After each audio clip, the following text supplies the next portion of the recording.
This is Algebra 2, Unit 8, Lesson 5, More Exponent Practice. Now that we know about positive and negative integer exponents, as well as fractional exponents, let's see if we can apply the laws of exponents and work out some more complicated expressions. All right, so let's run over our rules for exponents first of all. X to the a times x to the b. Multiply the same base, add the exponents, a plus b. When you divide x to the a divided by x to the b, you would subtract the exponents, a minus b. The power rule, x to the a raised to the b power, you multiply the exponents. Power to a power, you would multiply, so a times b. All right, for fractional exponents, x to the m over n is the n root of x to the m power. So remember, m is the power, n is the root. Power over root. Okay, the negative exponent rule, x to the negative a, is a reciprocal. It's 1 over x to the a. And if it's at 1 over x to the negative a, it's x to the positive a. You just do its reciprocal. If it's negative in the numerator, you put it in the denominator. If it's a negative in the denominator, you put it in the numerator. Just flip it, basically. The exponent rule for a group is you have to apply the exponent to each term. X to the x, y to the a is x to the a, y to the a. So the a distributes to both exponents here. And x to the 0 power always equals 1. So those are all rules that you should be aware of. The only really new ones that we have is the fractional exponent rule. All of these other ones you've seen since Algebra 1. All right, so now let's see if we can apply these exponent laws and use them to solve expressions. All right, so let's apply our exponent laws and see what we can do with this. X to the third times x to the fourth divided by x to the fifth squared. All right, so probably what I want to do, since this is division, eventually, I want to get it down to single terms in the numerator and denominator. All right, so let's figure out the numerator on this. X to the third times x to the fourth. Well, same base means that you add the exponents. So x to the seventh. In the denominator, we have x to the fifth raised to the second power, power to a power. We multiply them. So this is going to be x to the 10th. Okay, now, since we have division here, the rule for division is subtract the exponent. So it's going to be x to the 7 minus 10, which is x to the negative third. However, notice here, this says leave no negative exponents in your answers. How do you rewrite x to the negative third? Well, you do its reciprocal. It will be 1 over x to the third. Okay, now a shortcut method when you do this, if you're dealing with exponents that you want to make sure they're positive, if we think of this as subtraction, where is this bigger? It's bigger in the denominator. So if we subtract 7 and 10 to be 3, the 3 would have to go in the denominator. We did that back in Algebra 1, just to remind you. Okay, let's move on to letter B. X squared y to the fourth over x to the fifth y to the seventh. All right, so I have to get rid of this exponent right here. So I'm going power to a power. What do I do with the exponents? I would multiply them. Now remember, this is x squared to the fourth times y to the fourth. So when I multiply this, it's going to be x to the eighth, y to the fourth. In the denominator, it's x to the fifth, y to the seventh. Okay, now I need to divide. So I'm going to divide the x's and divide the y's. So if I have x to the 8th over x to the 5th, that is going to give me x to the 3rd, where? It would be x to the 3rd in the numerator because it's bigger than the numerator. So it would be x to the 3rd in the numerator. Okay, now if I have y to the 4th over y to the 7th, if I split it up, where is the y bigger?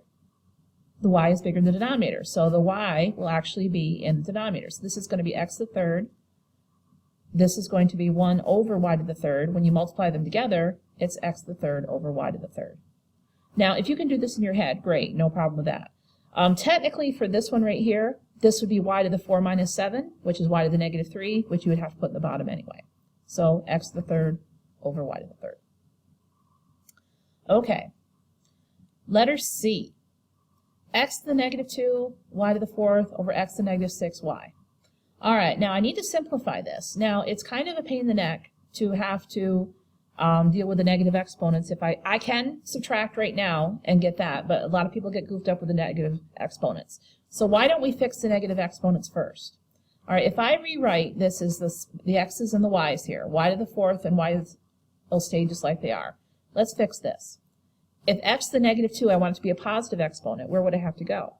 It'd have to go to the denominator. So it'd be x squared. x to the 6 is in the denominator. To make it positive, it would have to go to the numerator. It's reciprocal. So now we have x to the 6 divided by x squared is x to the 4th. Y to the 4th divided by y is y to the 3rd. So if you can fix the negative exponents first, it'll make your life much easier. Now you will end up, if you want to use the division rule, it will give you the same thing. X to the negative 2 minus negative 6. Negative 2 minus minus 6 is x to the 4th. So I got the same thing, all right, if you leave it as a negative. But sometimes it's a lot easier just to fix the negative exponents first. All right, so let's see if we can simplify the next one. X to the negative 3rd, y to the negative 4th squared. Power to a power, multiply the exponents. X to the negative 6, y to the negative 8. In the denominator, you're going to apply the negative exponent. X to the negative 4th, y to the negative 12th. Okay, now, as I said, you can use the subtraction rule right now, but just watch your signs, or you can simplify the negative exponents first and then work it out. So I'm going to simplify the negative exponents first. X to the negative 6 would have to go to the denominator and become positive 6. X to the negative 4th would go to the numerator. Let's do as reciprocal. Okay, y to the negative 8th would be in the denominator. Negative 8th goes to the bottom. Y to the negative 12th goes to the top. Okay, now that I've got that, I can do my x's and I can do my y's by division, subtract the exponents. Now, when I say subtract the exponents, if you want positive exponents, you put it where it's bigger. So if I make my division bar here, x to the 4th divided by x to the 6 is going to be x squared in the denominator, because it's bigger than the denominator. Y to the 12th over y to the 8th, 12 minus 8 is going to be y to the 4th in the numerator. So there we go. Okay, so this is not the only way to do it, but it's a really handy way if you have trouble dealing with negative exponents. Okay, now let's deal with some problems dealing with fractional exponents. I know how much you guys like fractions. Don't let them freak you out. It's still the same rules. You just have to deal with fractions. All right, x to the 3rd times x to the 1/2. All right, and we are multiplying the same base, so we have to add the exponents. So what is 1/3 plus 1/2? Well, let's see. 1/3 is 2/6. 1/2 is 3/6, which gives you 5/6. So this is going to be x to the 5/6 over x to the 1/6.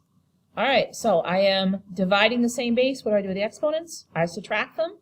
5/6 minus 1/6 is 4/6. And that is 4/6 reduces to 3 over 2. All right, so now if that really freaks you out, grab your calculator, use your alpha key or your division key, and you can go 1/3 plus 1/2.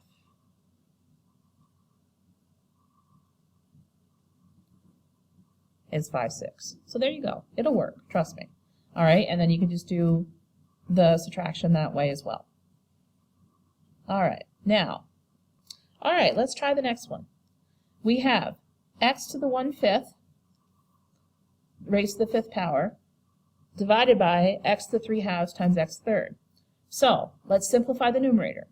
X to the 1/2 times to the 5th power, we have to raise a power to a power, so we're multiplying the exponents. When you multiply fractions, you multiply the numerator and the denominator. Remember, the 5 is really over 1. So 1 times 5 is 5. 2 times 1 is 2. So that ends up being x to the 5/2. All right, x to the 3/2 times x to the 3rd. Multiply the same base, add the exponents. All right, you can do this on your calculator if it freaks you out. All right, so 3/2, 3 over 2, plus 3 is 9/2. So I go back to here, and I get x to the 9/2. All right, now I am dividing, so I would subtract. Now, when I subtract these 5/2 minus 9/2, I get x to the negative 4/2, which is x to the negative 2. But I want positive exponents. So if I do this with positive exponents, I have to rewrite this as its reciprocal, 1 over x squared. All right, now if you know 5/2 and 9/2, 9 is bigger than 5, it should go on the bottom anyway. 9 minus 5 is 4 over 2. You could also do it like this. 1 over x to the 4 over 2 is 1 over x squared. And you get the same answer either way. Okay, so power to a power for exponents raised is multiplying and it's adding. It doesn't matter if it's fractions or integers or whatever you have, it's still the same rules. Okay, 4x to the 2/3 cubed. All right, over 32x to the 8th. The 3 has to apply to everything. So this is going to be 4 cubed, x to the 2/3 cubed. It has to apply to both the base and exponent as well as the coefficient over 32x to the 8th. All right, so what is 4 cubed? 4 cubed is 4 times 4 times 4, which is 64. X to the 2/3 times 3, remember this is really 3 over 1. 2 times 3 is 6, 3 times 1 is 3, 6 over 3 is 2, because the 3's will cancel. All right, and then 32x to the 8th. All right, so 64 divided by 32 is 2. And then when we do x squared divided by x to the 8th, if we want to put it with the positive exponents, where should the x go? Should go on the bottom. It's going to be 2 over x to the 6th. And there's your final answer. So it doesn't really matter what kind of exponents you have. The rules are still the same. You just have to know how to deal with them. All right, now don't forget that fractional exponents have equivalent interpretations as roots. Because remember, when you have x to the m over n, it's power over root. So the n root of x to the m power over root. So you should be able to go back and forth between representations. So rewrite each expression below in both its simplest form using radical expressions. Okay, so x to the 5/3 merely means the cube root of x to the 5th. All right, now is that in simplest radical form? All right, well, this is an improper fraction. All right, so that tells me that there's at least one other cube that I could take out of this. So I could rewrite this as the cube root of x cubed times the cube root of x squared. So I could take this out. What's the cube root of x cubed? Is x times the cube root of x squared. And that's in simplest radical form. If your fractional exponent is improper, that means it has a bigger root. So you could take at least an x cubed out of there to make it work. All right, x to the 5/2 divided by x to the 4/3. All right, now, if I do the roots on this, I know they have different roots. This is a square root, this is a cube root. Let's see if I can simplify the fractions first and then worry about what root I'm going to be dealing with. All right, so if I'm x to the 5/2 divided by x to the 4/3, I would have to subtract them. So this is going to be x to the 5/2 minus 4/3. All right, so I'm going to subtract the exponents. I'll get out my calculator. 5/2 minus 4/3.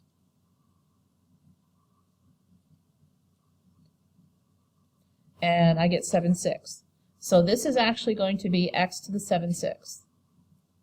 So x to the 7/6, if I write it as a radical, is what root? It's the 6th root of x to the 7th. Okay, now, since this is an improper fraction, that tells me I have a bigger root in there that I can use. So what's the biggest perfect root that goes in x to the 7th? Would be x to the 6th. So it would be the 6th root of x to the 6th times the 6th root of x. The 6th root of x is 6. 6 divided by 6 is 1. So it's x times the root x root of 6. And that's your final answer. There's your final answer. There's your other final answer. Okay, 1 over x to the negative 3/2. Well, probably making that a positive exponent will make your life much easier. So we have to do its reciprocal. So this would be x to the 3/2. Okay, so what power and root is this? It is the square root of x to the 3rd. And since it's an improper fraction, I can split it into perfect roots. We have x squared times x. Power over root, 2 over 2 is 1. So this is just going to be x times the square root of x. Okay, so why don't you see if you can work out these last 3 yourself, and then we'll do the last 2 multiple choice in class in the next class.